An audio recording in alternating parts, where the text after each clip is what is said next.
Il a abandonné sa femme et sa fille, sans imaginer qu'un jour, cet enfant qu'il a rejeté deviendrait milliardaire. Les années passaient, et la petite fille timide devint une jeune femme brillante. Dès la primaire, Zalia étonnait ses professeurs par sa vivacité d'esprit. Toujours au premier rang, elle notait avec application, posait des questions et obtenait les meilleures notes. Souvent, ses camarades la taquinaient. « Hé Zalia, pourquoi tu passes ton temps dans les livres ?» Elle répondait avec assurance. « Parce que c'est là que je trouverai ma liberté. » Chaque cahier, chaque uniforme avait le goût amer de la poussière des maisons que Nahira nettoyait. On la voyait, pagne retroussée, agenouillée sur les carreaux d'une grande villa, frottant jusqu'à ce que ses mains se fendent. La maîtresse de maison passait, un éventail à la main. « Plus vite, Nahira, tu crois que je vais t'attendre toute la journée ?» Elle ne répondait pas. Elle serrait les lèvres, pensant à Zalia, qui, à la même heure, récitait une leçon quelque part dans une salle de classe. Les clientes riches la regardaient pan de haut. « Tiens, c'est la femme abandonnée. Elle croit que ces galettes vont nous nourrir ?» Elle baissait la tête, encaissant chaque mot comme une gifle. Elle encaissait tout en silence, car elle savait pourquoi elle se battait, pour que sa fille continue ses études.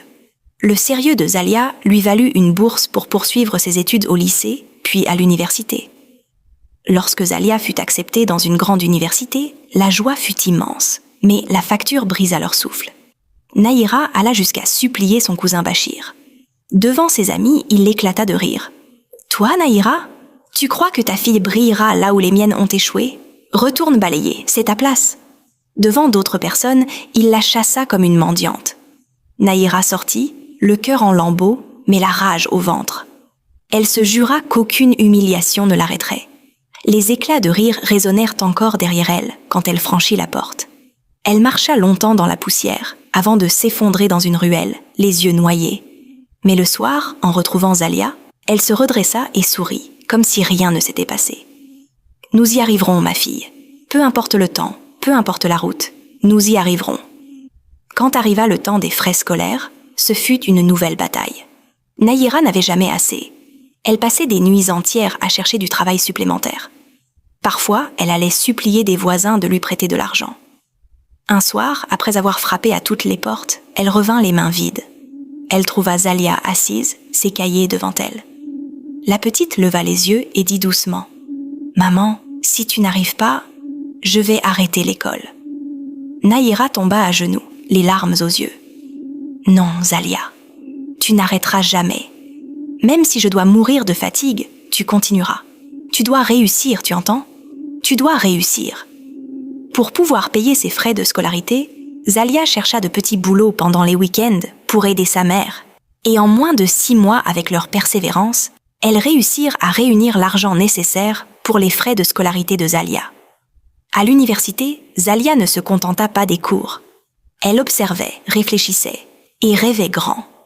Avec un petit groupe d'amis, elle développa une idée, une plateforme numérique qui mettait en relation artisans et clients afin de valoriser le travail local. Les débuts furent difficiles. Les investisseurs se moquaient. Certains disaient « Une fille comme toi, sans nom, sans famille influente, personne ne te suivra. » Mais Zalia se souvenait toujours des paroles de sa mère. Elle serra les dents et persista. Les nuits, elle étudiait à la lumière vacillante d'une vieille lampe. Souvent, son ventre vide la tirait en arrière. Mais elle pensait à sa mère, penchée quelque part à balayer une cour étrangère. Alors, elle reprenait son livre, les yeux brûlés de fatigue, mais le cœur enflammé. Petit à petit, son projet gagna en visibilité. Des entreprises locales s'y intéressèrent, puis des partenaires étrangers. En quelques années, la petite idée devint une multinationale implantée dans plusieurs pays d'Afrique et d'Europe. Les médias l'encensaient. Zalia, la nouvelle étoile de l'entrepreneuriat africain. Malgré la gloire, Zalia resta humble. Elle n'oublia jamais les soirs sans repas, ni les larmes de sa mère.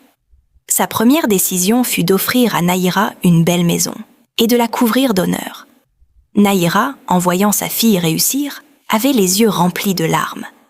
Elle murmurait « Saïd croyait que nous étions condamnés. Mais regarde ma fille, regarde ce que tu es devenue. » Désormais, Zalia n'était plus la fille qu'on raillait pour ses habits simples. Elle entrait dans les salles de conférence habillée avec élégance, ses cheveux soigneusement coiffés, son allure imposante. Les mêmes regards qu'il avait méprisés se levaient vers elle avec respect. Un soir, après une remise de prix à l'étranger, elle rentra et trouva sa mère assise dans le vaste salon qu'elle avait offert. Nahira caressait le tissu doux d'un canapé en souriant. « Tu sais, ma fille, jamais je n'avais rêvé vivre dans une maison comme celle-ci. J'ai passé ma vie dans la poussière des autres, et aujourd'hui, c'est moi qu'on vient saluer avec respect. » Zalia s'agenouilla à ses pieds. « Tout ce que j'ai fait, maman, c'est ton nom que je porte, ton courage, tes sacrifices. C'est toi la vraie reine de cette maison. » Et pour la première fois depuis des années, Nahira put se reposer. Elle ne se levait plus à l'aube pour frotter les sols des autres. Elle organisait des œuvres caritatives, venait en aide aux femmes abandonnées comme elle l'avait été, devenant un symbole de dignité retrouvée. La réussite de Zalia attira aussi des prétendants. Mais elle ne se laissa pas séduire par les beaux parleurs ou les chasseurs de fortune. Un homme en particulier, qu'elle avait rencontré dans ses années d'université, revint dans sa vie. Lui aussi avait connu la misère, mais il était resté intègre. Ils s'étaient liés d'amitié dans les bancs de la fac, partageant parfois un seul repas pour deux. Des années plus tard, il devint son compagnon, puis son mari. Leur union n'était pas fondée sur l'argent, mais sur les épreuves traversées ensemble.